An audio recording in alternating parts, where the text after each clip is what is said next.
really understand where we are in the cycle. My understanding is that there was a big bubble in 2007, 2008, and ever since then, a lot of investors have been pulling out and are scared of green and clean investing. So could you guys maybe set the stage for us? Sure. Yeah, I think that's about right directionally. And from say 2011 through 2013, the news was grim on the investing side. People were pulling out of the space. New funds weren't getting formed. I think we're past that now. I think we've learned a bunch of lessons on what works and what doesn't work. We've learned a bunch of things about how companies can scale with utilities and energy companies and big markets like that as their partners and their customers. And there's new entrants coming into the stage, into the field now. Well, so can you talk about what some of those lessons might be?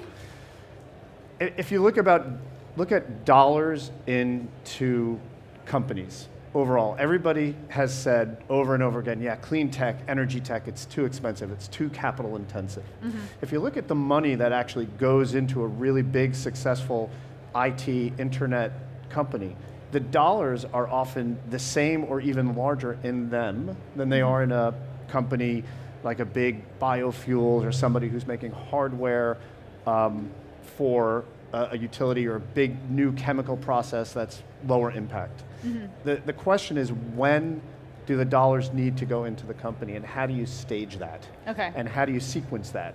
And if you just say, oh, we've got our first product, so now all we need to do is pile on the sales and the manufacturing, but the product was at a small scale in some of these industries, well, then you're just going to fall flat on your face, because scaling is one of the big technical challenges. Yeah. So that's a simple lesson that a lot of people didn't pay attention to in the aughts.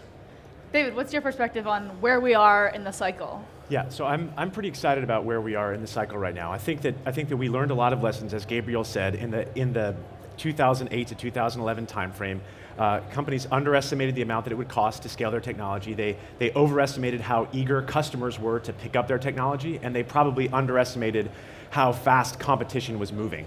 Those are the three C's, the three C's lessons learned. Mm-hmm. But where we are now, I think we have the benefit of massive cost downs in underlying technologies that are coming out of the digital world, and I think that they are ready to make their impact on the industrial world, the energy, environmental sector, the manufacturing sector, the transportation sector, and a few of those that we track and that we think about. I'll give you a few cost statistics of where we were in 2007. I started investing in the sector in about 2008. So in 2008, if you wanted to buy a commercial drone, it would have cost you about $100,000, and it would have ridden for about 4 minutes. Now you can get that same drone for about $1,000. If you wanted to buy an industrial robot that was able to do some industrial automation, it would cost about $500,000, $500,000. You can now get that for about $20,000. The components in an iPhone or in a phone in 2007 that would have cost about $500 then, now cost about $10. So what we think about is rolling out some of these technologies that are coming down these massive cost curves into industries that are maybe not digital native industries, but they're industries that make up 2/3 of the global economy, industries that actually kind of make the world turn. And that's what gets us really excited. And we think that you can benefit from those cost down curves that are happening in the digital industries for the rest of the world, and we think that those are going to lead to some great investments. So, I mean, would it be fair for me to say that software, that green tech or clean tech is eating the world? Is that that what I hear? Yeah, I think we have the benefit of some of those macro trends around software and scalability of these technologies to help benefit the physical world. So you're talking about a huge opportunity, but where does the rest of the venture community see that?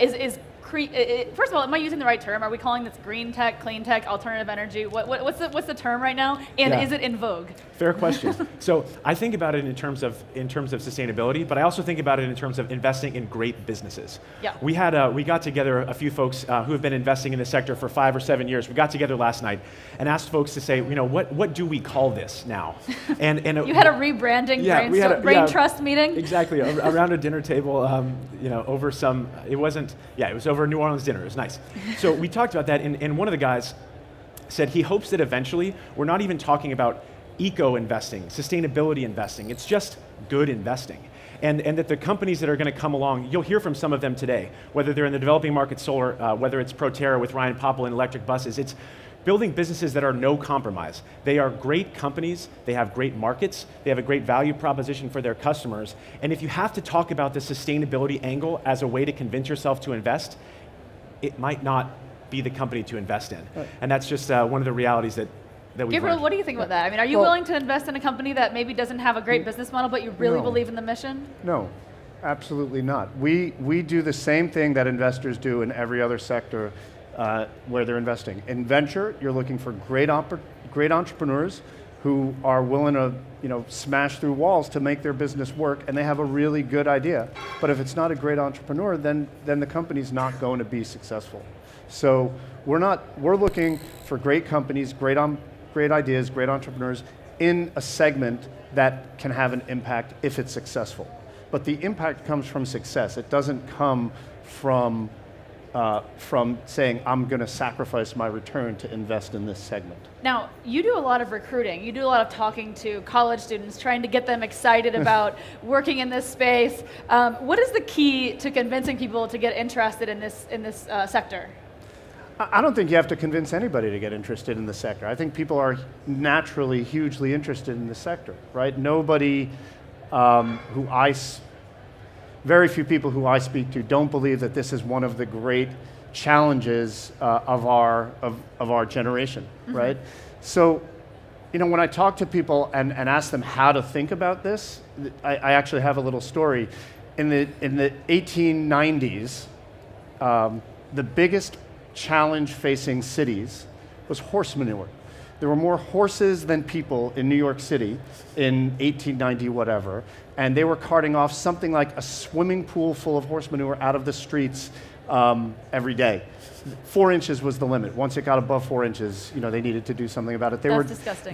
Yes, they were developing horse-drawn street cleaners to solve this problem, which is kind of ironic. And there was the first ever International Urban Planning Conference in London in the 1890s, predicted that London was going to be buried in 9 feet of horse manure by 1950. So what was going on? There were all these people trying to solve this problem. In 1903, Spindletop happened in Pennsylvania. That's the first time people drilled into the ground and oil came gushing up, right?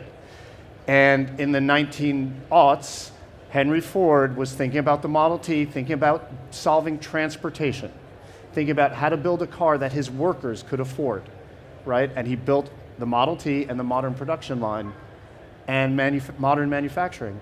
And less than 10 years or 11 years after he rolled that out, the last horse-drawn carriage had pulled its last passenger in New York City, and that was in like 1918 or 1919, right? So getting great entrepreneurs to tackle really big problems is how we invest in clean tech and energy tech and anything. It sounds like you're not saying there's a lack of good opportunities out there for you to invest in. We are not opportunity limited, we are time limited, my partnership. I would love to get your thoughts on the new administration. Has it changed your investment thesis or your outlook on the market in any way? I think from a macro perspective, we think about a few things. The carbon emissions and economic productivity have tracked really tightly together since about 1860, and if we are going to try to break that linkage, we're talking about 10, 20, 30 years. You have to keep a long-term perspective to get that right. We think over the next 5 to 10 years, the way that's going to happen is using resources more efficiently, finding technology companies that are working not only in the energy market, but also in these other industrial markets in transportation and manufacturing and other things, to generate the savings that they can. Folks estimate that in the building sector alone, the building sector makes up about 1/4 of the energy consumption in the United States, and you can save about 1/4 of the energy just doing things that are good business. So I guess what I would say is, we are not investing behind new regulatory regimes coming into play. And I think if we were to do that, we would be depressed, maybe about the state of things. But instead, we try to invest in good businesses that make economic sense today. Maybe with new regulatory regimes, they would get accelerated. But investing behind assumptions about regulatory changes is a great way to, frankly, lose money. Right. Go ahead. No, I'll just echo that comment. If you have something you want to ask, go right ahead. The question that I've been dying to ask somebody who knows a lot about this sector is, could there be the next Tesla without government subsidies?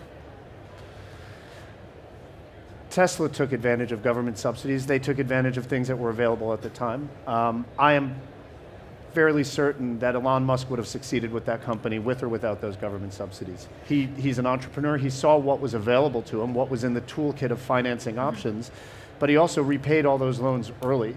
And that's because he built a product that people really wanted. You get in a Tesla, it's an amazing driving experience. Nobody who has a Tesla doesn't love it, or very few people. I'm sure there are bugs like anything else. But he is the sort of person who's going to succeed. So I guess, and part of the reason I ask is because it feels like China is about to leapfrog us when it comes to some of these electric vehicle startups that are just absolutely skyrocketing. Yep, I would say globally, maybe the subsidy regime in the United States is one piece of this puzzle, and there will be subsidy regimes and tax regimes and others in Europe, in Asia, that are accelerating the adoption of a lot of these technologies. And a part of this is finding ways globally for more of this manufacturing to happen, whether that's in solar cells or that's in wind turbines or that's in batteries. And I think that adoption is happening in China. It's happening fast in China. It's happening in Europe, and it's happening elsewhere around the world, not just the United States. And frankly, we get to benefit from some of those cost curves and some of those adoption curves happening worldwide as the United States continues to adopt this technology. So I would love to hear from each of you. What is one particular corner of this sector that you are most excited about that maybe the audience hasn't heard about or doesn't know about that might blow their minds? Wow, to blow your minds, I don't know if I'll get there, but we've been finding an amazing, fantastic opportunity in Silicon Valley, in the venture community. People are thinking long and hard about big data and big data analytics and artificial intelligence.